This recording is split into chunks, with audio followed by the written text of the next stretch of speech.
Bismillahirrahmanirrahim.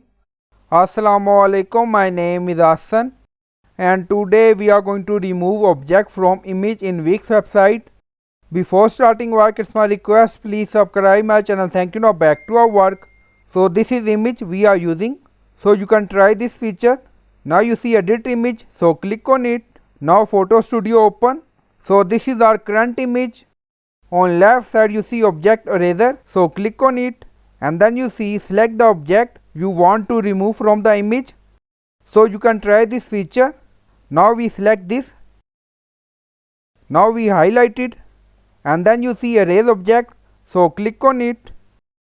Now processing.